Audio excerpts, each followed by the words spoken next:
Hi అండి, నమస్తే. Welcome to current affairs light YouTube channel. ఇవాళ మన క్లాస్లో రీసెంట్గా జరిగినటువంటి కరెంట్ అఫైర్స్లో ఇంపార్టెంట్ కాన్సెప్ట్ నేర్చుకుందామండి. మీకు కనుక మా ఛానల్లో ఉన్నటువంటి వీడియోస్ అండ్ ఎక్స్ప్లెనేషన్ నచ్చినట్లయితే మా ఛానల్ లైక్ చేయండి, షేర్ చేయండి అండ్ సబ్స్క్రైబ్ చేయండి. Welcome to current affairs light YouTube channel. ఇవాళ మన కాన్సెప్ట్ వచ్చేసి Ruskin bond. So Ruskin bond అనేటువంటి రచయితకి సాహిత్య అకాడమీ ఫెలోషిప్ అవార్డు అనేది ఇవ్వడం జరిగింది. సో సాహిత్య అకాడమీ ఫెలోషిప్ అవార్డు ఎందుకు ఇస్తారు అండ్ ఈయనకి ఎందుకు ఇచ్చారు రస్కిన్ బాండ్ గారికి మనం తెలుసుకుందాం. సో ఈయన ఒక ఇంగ్లీష్ ఆథర్ అనమాట. ఇంగ్లీష్ ఆథర్ పేరు వచ్చేసి రస్కిన్ బాండ్.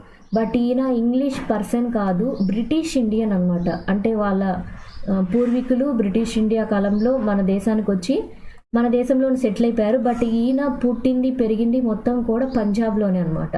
సో పంజాబ్ ప్రావిన్స్లోనే ఈయన పెరగడం జరిగింది. బట్ ఈయన పేరు రస్కిన్ బాండ్ ఎందుకంటే ఆయన పూర్వీకులు బ్రిటిష్ ఇండియన్స్ కాబట్టి ఈయన పేరు రస్కిన్ బాండ్ అనేది ఉంది.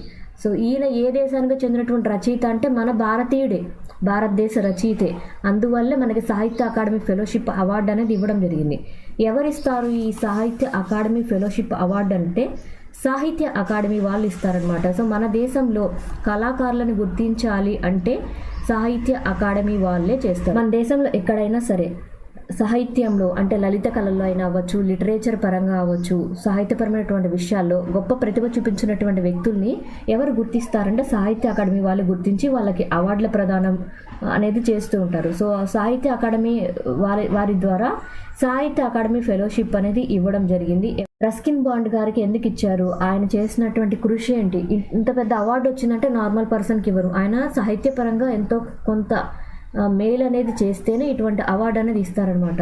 ఎందుకు ఇచ్చారంటే 300 వరకు కూడా చిన్న చిన్న కథలు అనేవి ఆయన రాయడం జరిగింది. కొన్ని ఎస్సేస్ రాశారు, నవెల్స్ రాశారు అండ్ నియర్లీ 30 వరకు కూడా పుస్తకాలు అనేవి చిన్న పిల్లల కోసం, పిల్లలు చదువుకొని వాళ్ళు మానసిక వృద్ధి పొందడం కోసం ఈయన పుస్తకాలు అనేవి చిన్నపిల్లల కోసం ఎక్కువ రాశాడు.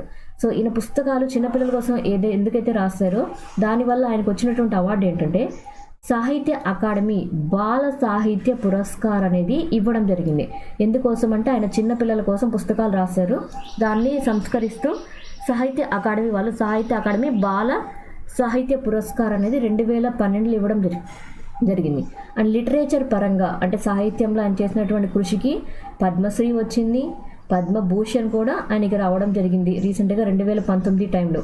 అండ్ సాహిత్య అకాడమీ అవార్డు ఏదైతే ఉందో ఆ అవార్డు కూడా ఆయనకి 1992లోనే వరించడం జరిగింది. బట్ ఆయనకి రచనల్లో బెస్ట్గా ఇచ్చినటువంటి రచనల్లో నోటబుల్గా ఏమున్నాయంటే వ్యాగ్రెంట్స్ ఇన్ ద వ్యాలీ ఒకటి, angry river and too much trouble. ఈ 3 ఆయనకి రచనల్లో ప్రముఖమైనవి అనమాట. సో రీసెంట్గా రస్కిన్ బాండ్ గారికి సాహిత్య అకాడమీ ఫెలోషిప్ అవార్డు అనేది ఇవ్వడం జరిగింది. మూడీస్ అనేది ఒక ఆర్గనైజేషన్. సో వాళ్ళు రీసెంట్గా మన దేశం యొక్క ఆర్థిక వృద్ధి ఎంత ఉంటుంది అని ఒక డేటా అనేది రిలీజ్ చేయడం జరిగింది. అంటే ఇది ఎక్స్పెక్టేషన్ అనమాట, జరిగిపోయినది కాదు. మనకి ఈ యొక్క ఫైనాన్షియల్ ఇయర్లో 2024-25 టైంలో మన దేశం యొక్క ఆర్థిక ప్రగతి ఎలా ఉండబోతుందని ఒక ఐడియాలజీ కోసం వాళ్ళు ఎక్స్పెక్ట్ చేసి అంచనా వేసి ఇచ్చినటువంటి డేటా అనమాట. ఎంత భావిస్తున్నారంటే 6.6%. సో ఇండియన్ ఎకానమీ పరంగా 2024 అంటే మన ఇప్పుడున్నటువంటి ప్రెసెంట్ ఫైనాన్షియల్ ఇయర్ ఏదైతే ఉందో 2024 ఏప్రిల్ నుంచి 2025 మార్చి వరకు కూడా ఉన్నటువంటి ఫైనాన్షియల్ ఇయర్లో ఇండియన్ గవర్నమెంట్ అంటే మన ఆర్థిక ప్రగతి, మన భారతదేశ ఆర్థిక ప్రగతి ఎంత ఉండొచ్చు అని భావిస్తున్నారంటే 6.6%గా భావించడం జరిగింది. ఎవరిచ్చారు ఈ రేటింగ్ అంటే ఒక గ్లోబల్ రేటింగ్ ఏజెన్సీ. ఆ రేటింగ్ ఏజెన్సీ పేరు మూడీస్ అనమాట. మూడీస్ అనేటువంటి సంస్థ. అది ఎందుకంటే ప్రపంచవ్యాప్తంగా ఉన్నటువంటి ఆర్థిక స్థితిగతులన్నింటినీ అంచనా వేసి ఏ దేశం ఎంత ఆర్థిక ప్రగతిలో ఉంది, ఏ దేశంలో ఆర్థిక ప్రగతి సరిగ్గా లేదు, ఇటువంటి విషయాల గురించి అబ్జర్వేషన్ చేసి ఈ ఫైనాన్షియల్ ఇయర్లో వాళ్ళకి గ్రోత్ ఎంత ఉంటుంది, జీడిపి ఎంత ఉంటుంది, ఇటువంటి విషయాల గురించి ఎప్పటికప్పుడు డేటా రిలీజ్ చేస్తూ ఉంటారు అనమాట. సో రీసెంట్గా ఈ గ్లోబల్ రేటింగ్ ఏజెన్సీ ఏదైతే ఉందో వాళ్ళు 2025-26 టైం కల్లా కూడా ఈ యొక్క గ్రోత్ అనేది 6.2%గా ఉండొచ్చు అని ఒక అభిప్రాయాన్ని వ్యక్తపరిచారనమాట.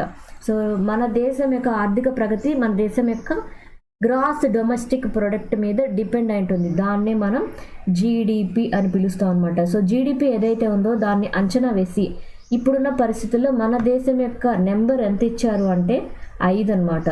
సో మనకన్నా ముందుగా ఆర్థికంగా బాగా బలోపేతంగా ఉన్నటువంటి దేశాల జాబితాలో ఉన్నాయి? US, China, Germany and Japan. ఇవి 4 మన దేశం యొక్క ఆర్థిక ప్రగతికి అంచనాల్లో ముందున్నాయన్నమాట. సో మనము 5వ స్థానంలో ఉన్నాం. మొదటి స్థానంలో ఎప్పుడు అమెరికా ఉంది, 2వ స్థానంలో China, 3rd Germany and 4th Japan and 5th వచ్చేసి ఇండియా. అండ్ మన దేశం పరంగా మన ఆర్థిక ప్రగతి ఎలా ఉంది, మనది ఎలా మారితే అంటే మన ఏ విధంగా మన వడ్డీ రేట్లను ఎలా ఉంచుకోవాలి, ప్రజలకు ఎంత మనీ సరఫరా చేయాలి, మార్కెట్లో లిక్విడ్ ఫ్లో అంటే మనీ ఫ్లోయింగ్ ఎలా ఉండాలి, ఇటువంటి అన్ని అంశాల గురించి ఎప్పటికప్పుడు చెక్ చేసేది ఎవరంటే ఆర్బీఐ వాళ్ళు అనమాట. సో ఆర్బీఐ వాళ్ళు ఈ ఫైనాన్షియల్ ఇయర్లో 2024 నుంచి 25 వరకు ఉన్నటువంటి ఫైనాన్షియల్ ఇయర్లో మన దేశం యొక్క జీడిపి గ్రోత్ ఎంత ఉండొచ్చు అని భావిస్తున్నారంటే 7% భావిస్తున్నారు. మనకు ఆర్బీఐ వాళ్ళు ఇచ్చినటువంటి రేటింగ్ చాలా ఇంపార్టెంట్. వాళ్ళ యొక్క లెక్క ఎంత అంటే 7% మన యొక్క ఆర్థిక ప్రగతి ఖచ్చితంగా మనం రీచ్ అవ్వాలి గోల్ అని ఒక అంచనాతోటి వాళ్ళు ముందుగానే ఆర్బీఐ యొక్క repo rate, reverse repo rate ఏవైతే ఉంటాయో వాటన్నిటిని అంచనా వేసే ఇస్తారనమాట. ఇంత రేటులో మన ఆర్థిక ప్రగతిలోకి వెళ్ళాలంటే రెపో రేట్ ఎంత ఉండాలి, రివర్స్ రెపో రేట్ ఎంత ఉండాలి, ఎస్ఎల్ఆర్ ఎంత ఉండాలి, ఇవన్నీ కూడా డిఫైన్ చేసే ఆర్బీఐ వాళ్ళు రేటింగ్ అనేది ఇస్తారు. సో ఒక గ్లోబల్ రేటింగ్ ఏజెన్సీ అయినటువంటి మూడీస్ వాళ్ళు ఎంత ఉండొచ్చు అని మన ఆర్థిక ప్రగతిని అంచనా వేశారంటే మన భారతదేశానికి 6.6%.